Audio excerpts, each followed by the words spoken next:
presenting a compilation of pictures of the Golden Harvest movie studios in Kowloon, including, after 40 years, rare personal photos from several visits by a 19-year-old fan who traveled to Hong Kong on a pilgrimage in February 1982, when the studios were the same as when Bruce Lee filmed there 8 years earlier. The taxi dropped our visiting fan in Hammerhill Road, where he caught his first view of the modest but legendary Golden Harvest in the distance. He approached the studios along a rubble-strewn King Tung Street. The studios were built around the 1940s, and the original entrance arch that Bruce Lee would have used while making his movies was the same in 1982 that our fan now walked through. The red sign says "Thank you for visiting." Years later it became run down and was then refurbished with the new higher archway, barrier, and security guard's hut. He walked up the driveway hill to see a temporary building in the car parks obscuring the main studios. There was a Mercedes parked up, coincidentally similar to Bruce Lee's. At the top, the offices were on the left, and ahead, behind the temporary structure, was the main studio building. The larger studio was named B1, B2, and the slightly smaller studio A1, A2, which included a corridor of rooms. The car parks were often used for temporary buildings and production sets. Through Pam Haddon at KFM, our fan agreed the visit with Russell Cawthorne, who'd arranged for 2 staff to show him around, full access, as having finished Prodigal Son and Game of Death 2, no movies were being filmed. The 2 large studios were dark, empty spaces. Our fan stood there inside each of them, on this hallowed ground, exactly where Bruce Lee filmed Fist of Fury, Way of the Dragon, Enter the Dragon, and Game of Death, interior studio scenes. The studios were nestled into the hillside and tight for space, smaller than you'd imagine, very much a working studio, scenery, props, and equipment everywhere, covered in dust, not set up for official tours or exhibits. Staff brought one of the blue tunics Bruce Lee wore in Enter the Dragon for our fan to try on between the 2 studios, and then one of his movie-used brown tops to also put on. He saw the brown one again 15 years later in Planet Hollywood.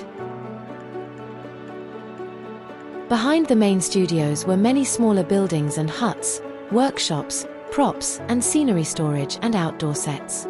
He saw a small table, staff said Bruce Lee had used when directing Way of the Dragon, and piles of rice mats used in Fist of Fury and Game of Death. A large shed stored hundreds of movie-used weapons. Staff let our fans search through the shelving to find any weapons used by Bruce Lee in his movies. Running along the back of Studio A was a long corridor with equipment, cooling fans, lighting, dressing rooms, costumes, and wardrobe. Behind this locked door was the changing room Bruce Lee would have used. The sign says, "Do not enter without permission." Into the office building where in the entrance, the Buddhist goddess for wealth and prosperity greeted him. Just past reception was the small office that executive Russell Cawthorne was using, who happily chatted with our fan. At the time, they were preparing to release Bruce Lee's movies on video. Previously Jackie Chan had this office, and before that, this was Bruce Lee's office while filming Game of Death and Enter the Dragon, that our fan was now sitting in. Nearby there was the sound dubbing studio, with the same script lectern, mic, and viewing screen that Bruce Lee had used. Next door was the sound technician's room. All the staff were friendly and fascinated that our fan was there visiting. Another room had the movie-cutting equipment where reels of film were spliced and edited. Lastly, the entrance to the viewing theater where Bruce Lee viewed the rushes. They were told not to go in as Raymond Chow was inside.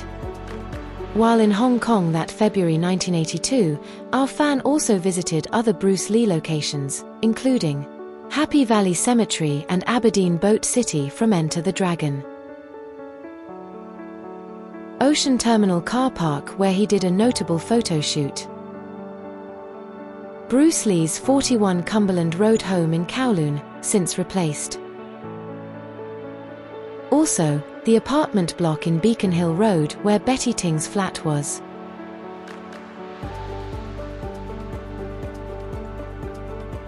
He also visited Queen Elizabeth Hospital, where Bruce Lee was taken the night he sadly passed away.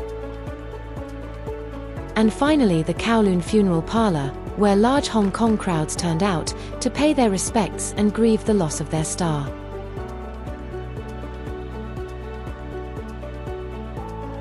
Our fan was back in Hong Kong in 1998 and visited 41 Cumberland Road again.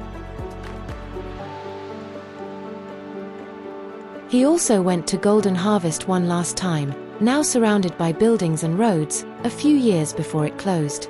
He was able to get in as far as reception and talk to staff about Bruce Lee's time there, and in particular, the whereabouts of items he'd used for filming. He asked for Russell Cawthon, who still worked there, in the hope of an impromptu tour, but he was out at a business meeting. Golden Harvest moved out of the King Tung Street site just before building works began in 2000, and by 2003, the studios Bruce Lee put on the map had been built over with Kingsford Terrace high-rise apartment blocks. Our fan will always cherish the visits he made to Golden Harvest in '82 and '98. Following those two visits, our somewhat older fan was back in Hong Kong in 2024.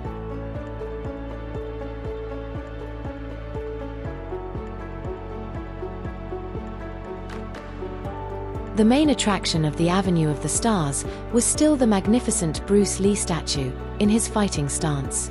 There's also an etched plaque on the balustrade of handprints.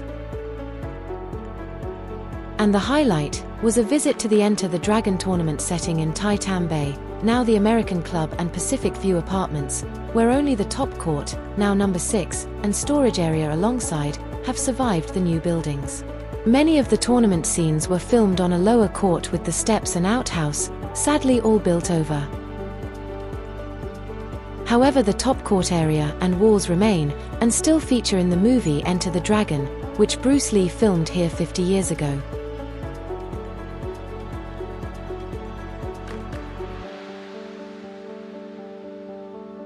This arch would have led down these steps to the other courts.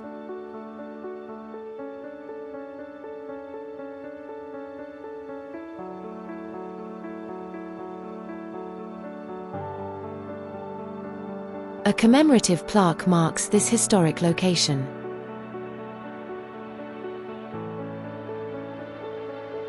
The American Club overlooks the other remaining movie landmark, now only accessible through the undergrowth alongside the apartment blocks, heavily overgrown and deteriorating. This was the rock and concrete landing jetty that Bruce Lee, Williams, and Roper disembark onto when arriving at Hans Island. The path leading to the lower court is heavily overgrown, but still accessible.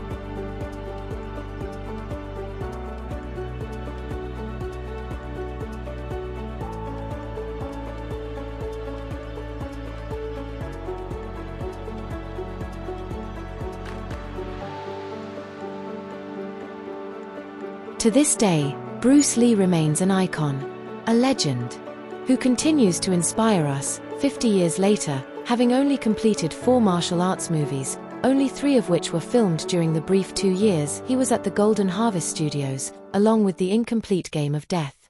Thank you to the one and only Bruce Lee.